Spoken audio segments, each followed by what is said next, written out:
Generating traffic and sales can be a challenge for online merchants. But selling on the Walmart Marketplace puts your products in front of millions of customers who shop on Walmart.com. And right now, sellers who join Walmart Marketplace can save up to 50% on referral and fulfillment fees for the first 90 days. So get started today. Head over to marketplace.walmart.com/savings. That's marketplace.walmart.com/savings. Welcome to E-Commerce Conversations, a podcast by Practical E-Commerce. What's going on, Internet? Eric Banholtz here, founder of Beard Brand, and you are listening to another Building an E-Commerce Business put on by Practical E-Commerce. I've got Robert Patton, the founder of Sheath, on the other end of the line. Why don't you go ahead and give us a quick 30-second pitch of what Sheath is about?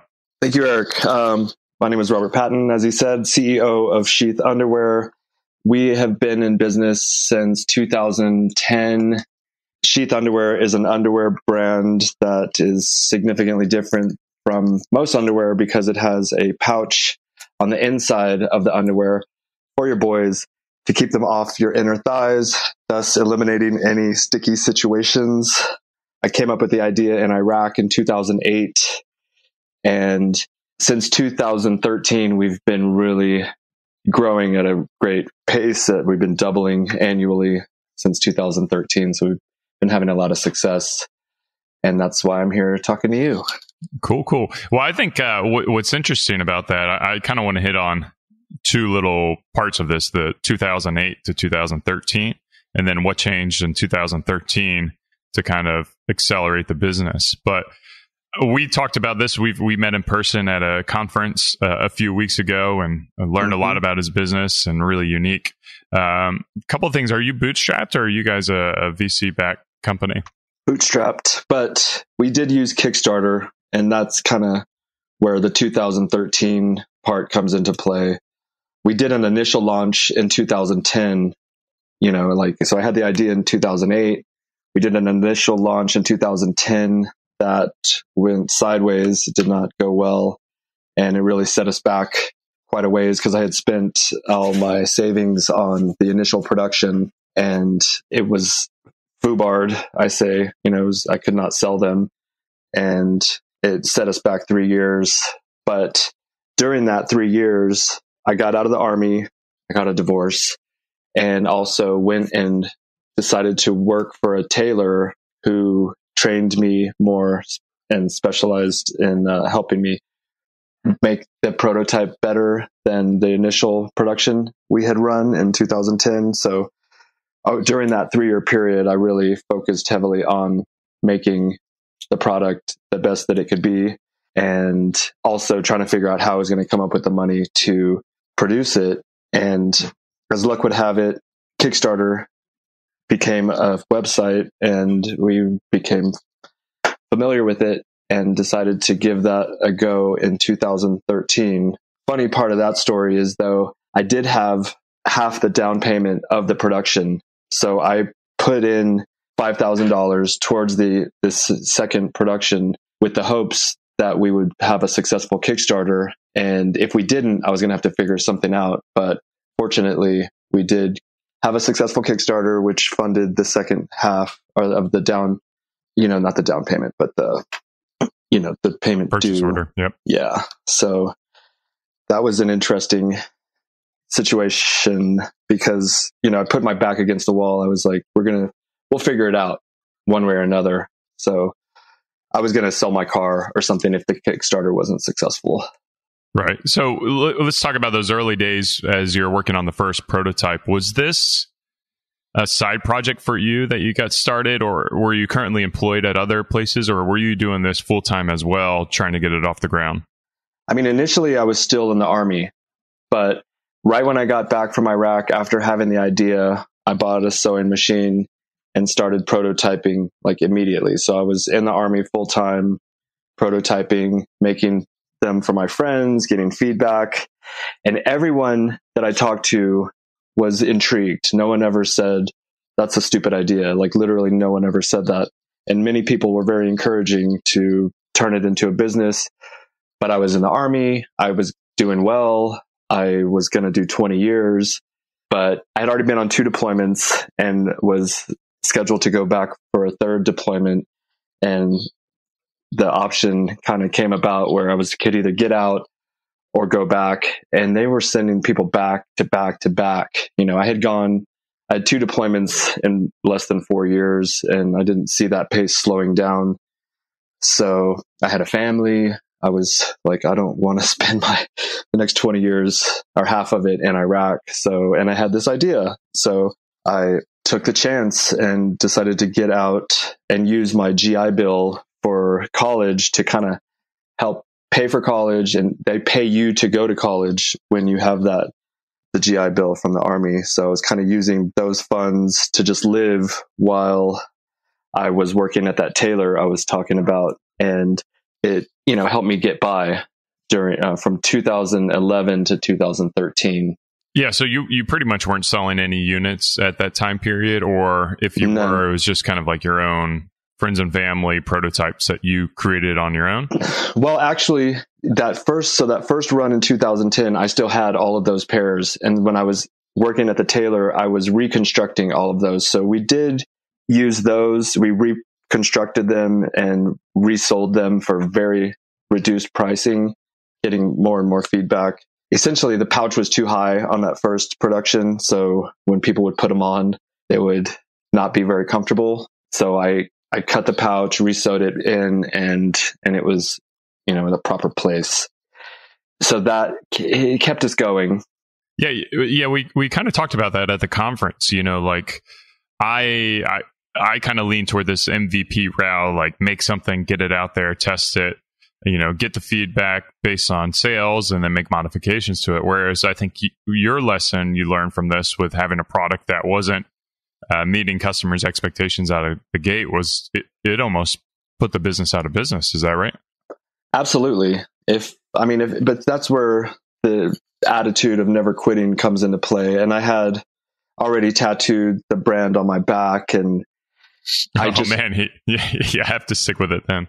Yeah. And I had read a book called Think and Grow Rich, and it just talks about all the principles of success and what all these major players in industry in the past have done to become successful. And I just followed the steps of the book and really lived it. It was like my Bible. And one of them is just persistence, because once you quit, it's over. So right. I figured, and I knew in my heart that it was a good idea because I liked it. And that's what I tell a lot of people is if you really like the idea and you're not lying to yourself, other people will like it too, because we're not so different, as humans.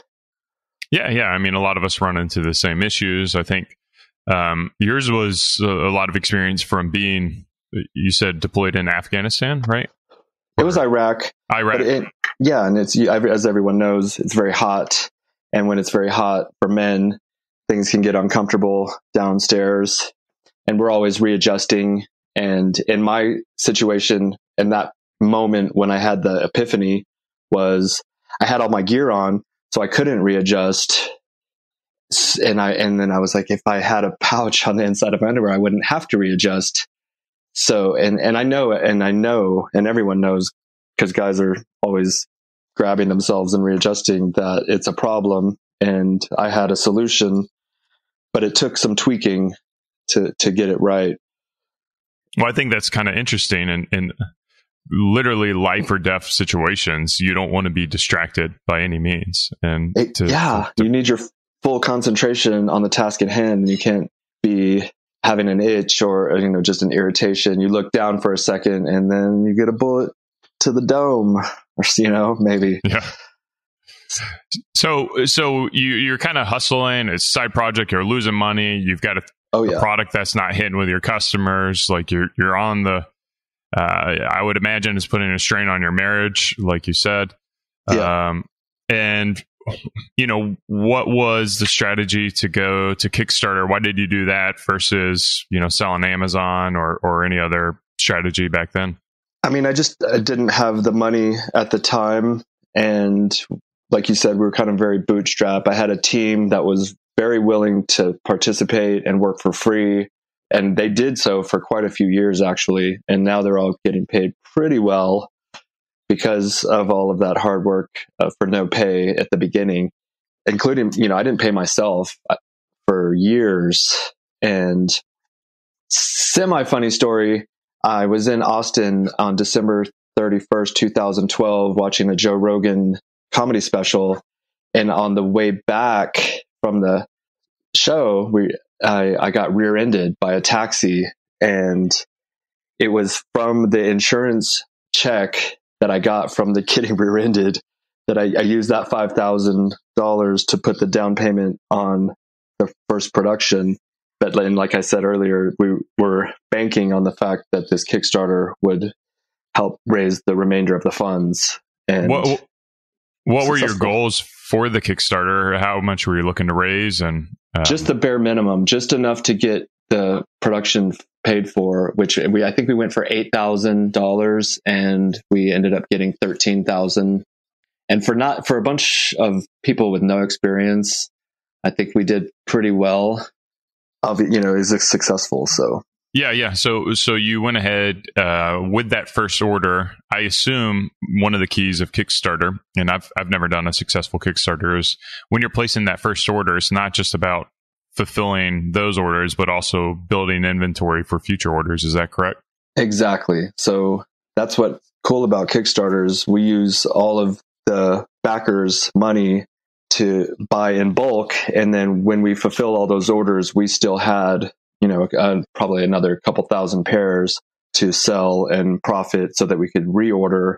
And we did that because we sold out relatively quickly. I put in a reorder to keep everything going. And then we ran into another roadblock because the production company, I don't even know why they sent it to us. They literally sent us a product that was worse than the first one that had set us back 3 years.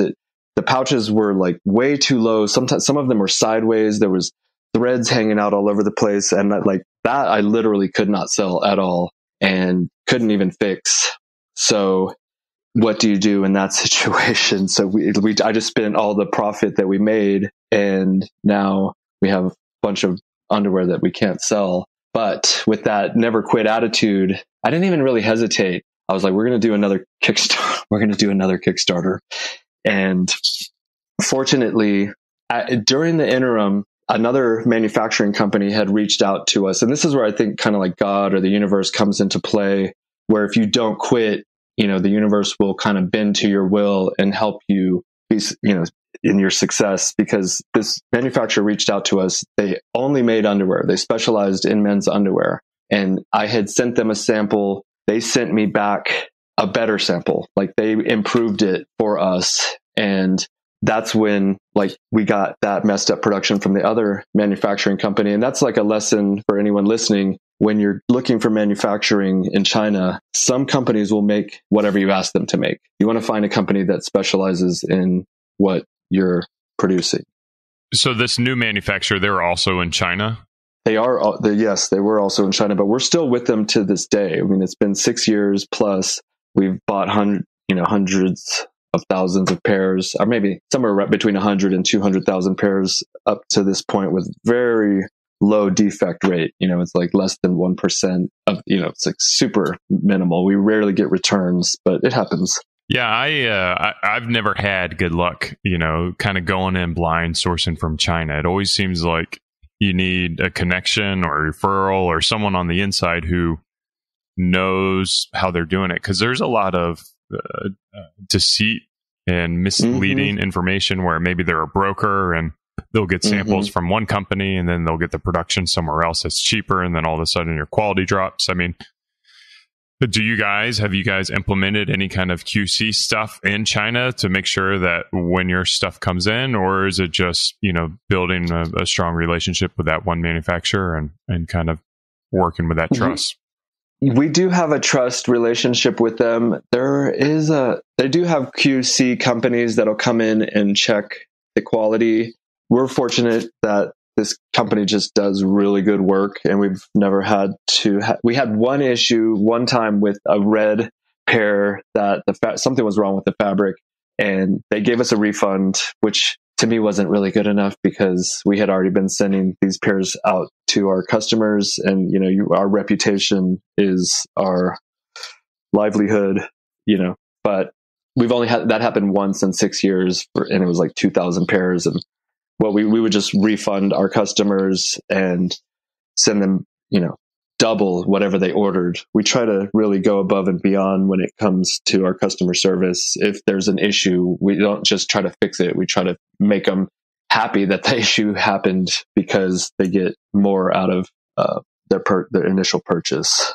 I think that's a really good lesson for our listeners, especially if you're in the earlier stages and you're competing with the Hanes of the world that have all the resources in the world. Like, what are the advantages that you can provide that Hanes will never be able to do? And I think having that exemplary customer service that really shows you care about the product, you really show that you care about the customer, is going to build that loyalty, and through that loyalty, you'll be able to grow through word of mouth. But let's talk a little bit about how you've been able to grow from 2013 until, what year is it, 2020?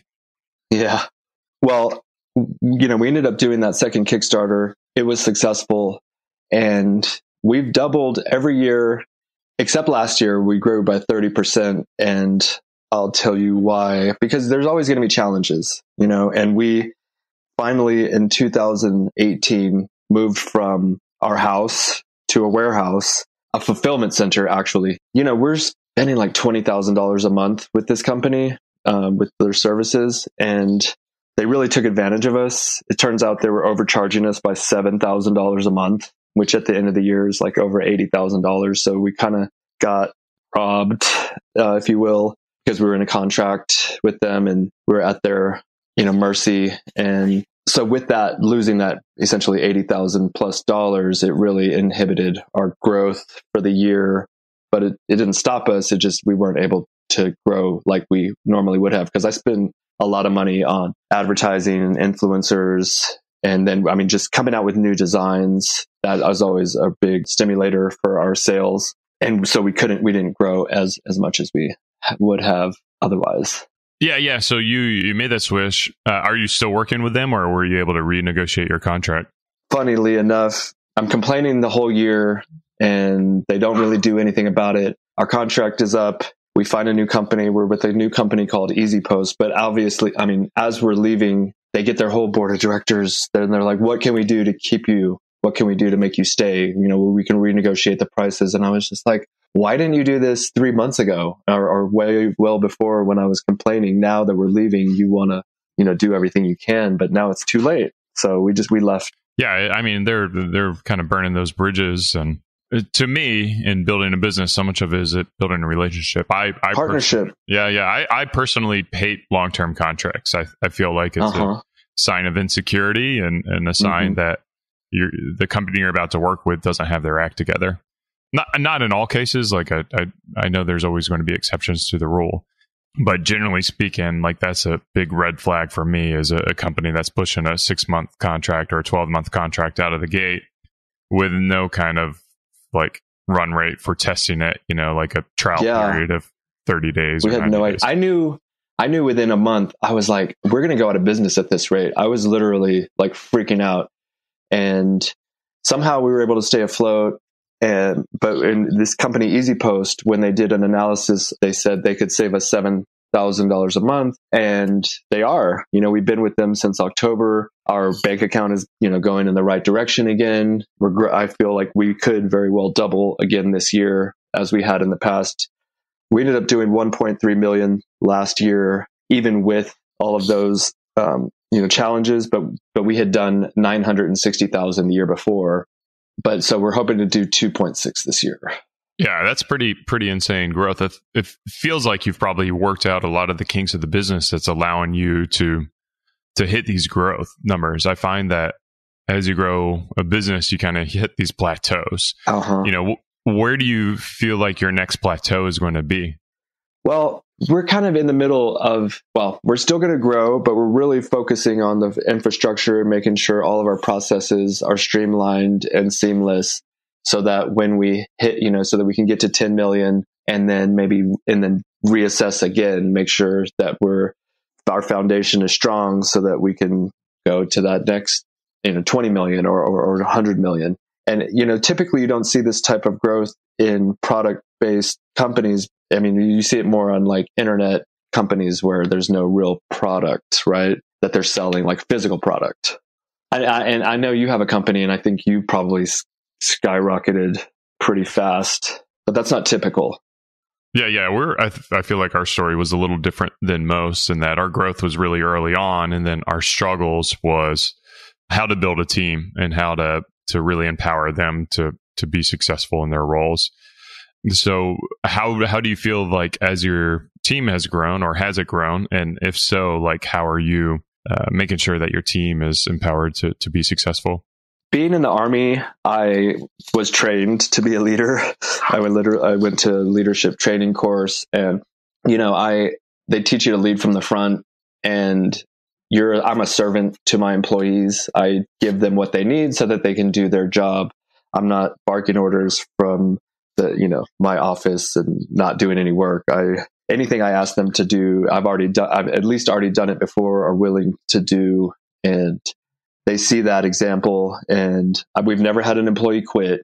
And it's really hard for me to fire someone because we're like a family. I have had to let a few people go because they're just so incompetent, and I've given them 1,000 chances, and I'm like, what can I do? Like, I've offered bonuses and flexibility and everything I can think of to get them to just do their job, which is usually not that complicated. We all have our little specialties, but it happens from time to time. Yeah. Would you say you have a pretty good hiring process to get the good people in? Or because if you don't have to fire people and people aren't quitting, it sounds like you're able to at least get pretty good people in that can fit your culture and find success in their roles. Yeah, we usually get people referenced. They've been in our circle of friends. And a lot of people say don't hire friends and family, but 90+% of our team is friends and family.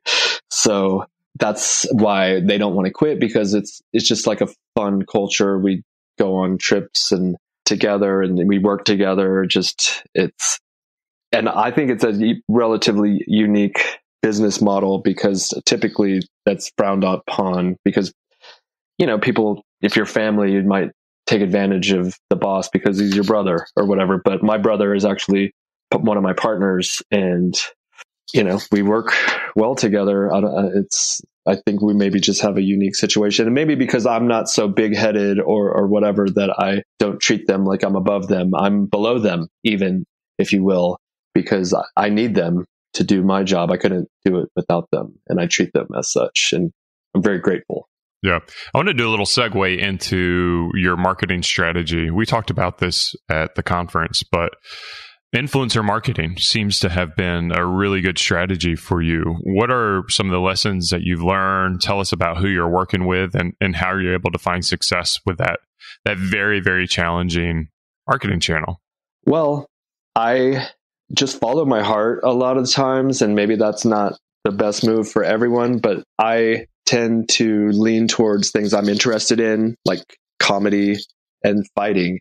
And yes, I listen to Joe Rogan, but so we kind of go after people that have been on his show, or randomly we might come across a company like Minfluential that has a gang of men related influencers in the style industry on YouTube.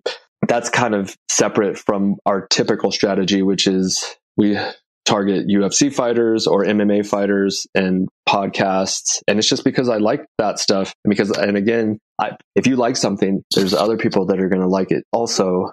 So it's like fun for me to pay, like Donald Cerrone, for instance, is one of our major influencers. He's in the UFC, has the most fights, most wins, most head kick knockouts. And it's an honor to be able to work with him. And he just so happens to have this huge following, and and then it's kind of cascades from there. I mean, it didn't start with him. It started with some smaller fighters, and as other fighters see we're sponsoring them, they contact us, and then we got a UFC fighter, and then Cerrone saw that. So it starts small, And then if you build it, they will come, and you just keep growing with that in that direction.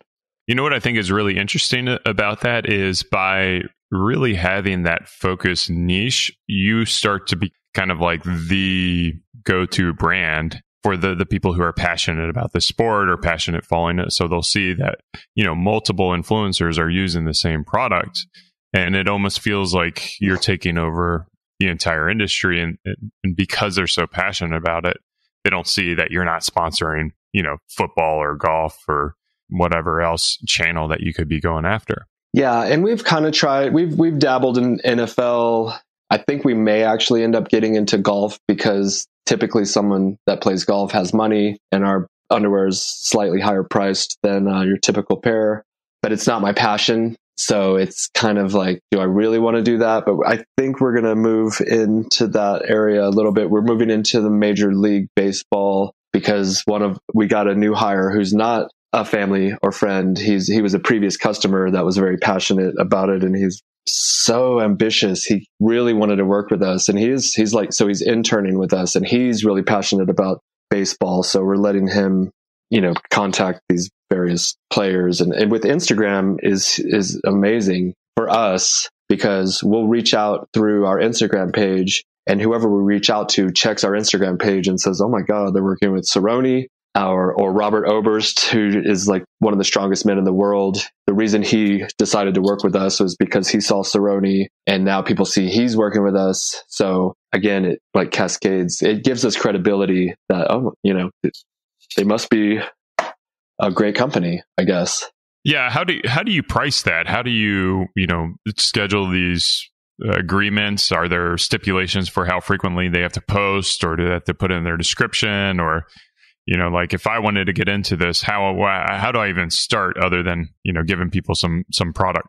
I always start off with product. If they don't like the product, I don't want to work with them. So that's the very initial conversation. After they say they might be interested, I say, okay, well, let me send you some product, and then we'll go from there. They always say they like it. Sometimes I don't know if they really do, because I still to this day have a sort of imposter syndrome where I'm like, do they really like it? But anyways, obviously people like it because we get a lot of repeat customers. But so once they like it, we go based on their numbers, like how many followers do you have? How much engagement do you have? And we've learned a lot because people really overvalue themselves. Sometimes, they'll have like 10,000 followers and want $500. No, you get like $50. You get like $1 for every 1,000 followers you have. We're actually like Cerrone's followers doubled because of the Connor fight, and that was a whole just unfortunate scenario because if he would have won that fight, I think our company would have grown significantly. But even though he didn't, his base of followers grew significantly, and I think he'll be back. But we have a really good rate with him. Pay like 2 cents a follower or something. I'm not even. It's something ridiculous. But it varies, and I mean, it's CPM, cost per million, is something. I think that's how it's broken down. It's kind of a standard rate these days. So you lean more on the follower numbers. Are you looking for a particular engagement rate as well, like how many likes to followers?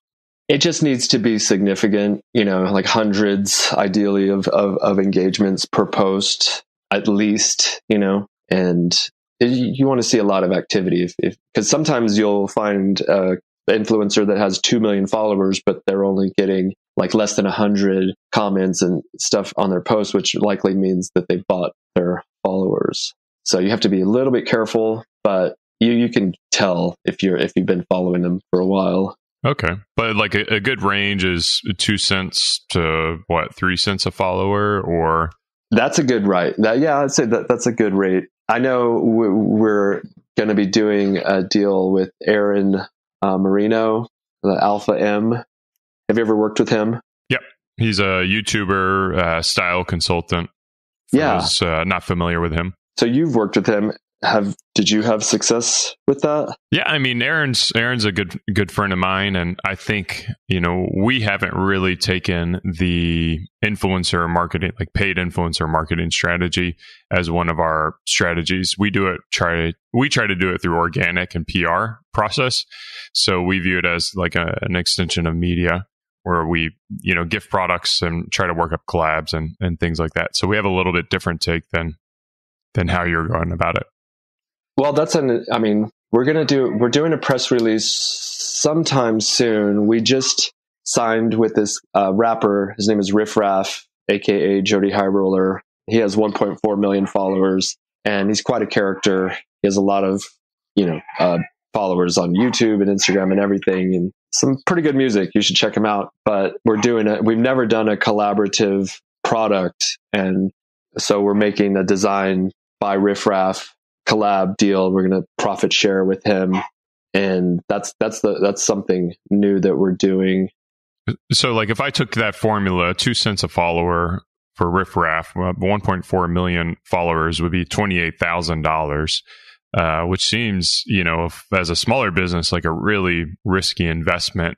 But it sounds like you've kind of worked around that by doing a collaboration or profit sharing. Exactly. We did pay $7,500 up front, and the rest of it's going to come through the profit sharing. So there's a lot of negotiating that is involved, because 28,000, like you said, is I don't have $28,000 to just give Riff Raff up front. It's paid over time, and through, in this case, through profit sharing. Like I can be transparent with Cerrone. We paying him $15,000 a year, which that included a post every other month. But the beauty of working with him was he's doing way more than we asked him to do. And then, with that, sometimes you get lucky. Like he got that fight with Conor, and it really built his notoriety around the world. So we're actually getting a really good price with him. It varies, and sometimes I just gut it, with Robert Oberst, I was like, I'll give you $1,000 a post, and he has 500,000 followers. I usually just kind of a lot of gut. I'm not that analytical. I'm kind of not the most intelligent person. I just kind of go with my gut and heart. And if it feels good, I do it. And sometimes I get burned, and I've been burned in the past, but that adds to my experience. And now I know when this guy reached out to me the other day. He's a comedian. He has a podcast. He's got like 10,000 followers, and he's like, how's $500 per episode? And I was just like, I referred him to how much we pay Cowboy and how much we pay these other guys. I was like, his, way more followers, and per follower, we're paying way less than what you're offering. And I don't even know who you are. So we're not going to work with you, at least not at that price. I'll give you $50. How's that? And so he didn't respond. Yeah. I think, kind of the lesson here, though, is like going with your gut, but your gut is based on being a fan of the sport. So like you already know who these people are. Their personalities, what type of people they attract. So your gut is very valuable. Whereas if I came in and I tried to sponsor a UFC fighter, and I couldn't tell you one person from the next, like I would be getting burned left and right, or I may be doing a disservice to our brand by aligning with a person who doesn't really fit our brand or is notorious for, saying things that are not aligned with their brand. So I think going back to where we originally started with that is like you really have to start with where you feel most comfortable and you're most passionate about, because you're going to find more success with that getting out the gate. I wanted to give our listeners some information as to where they can get your product and where they can connect with you and where they can learn more about what you're doing. Well, all of our social media handles are at sheathunderwear.com. My personal handle is at Bobby the Bank, like Frank the Tank, Bobby the Bank. And you can always reach out to me through the social medias. Our website is sheathunderwear.com if you are interested in our product. We are putting together a special promo code. We put together promo code BEARD. Saves 30% on your first purchase for any listeners that do want to try our product. It's we have a 100% money back guarantee on the first pair. If you don't like it, you don't have to send it back. Just call us. We'll refund you. No hard feelings.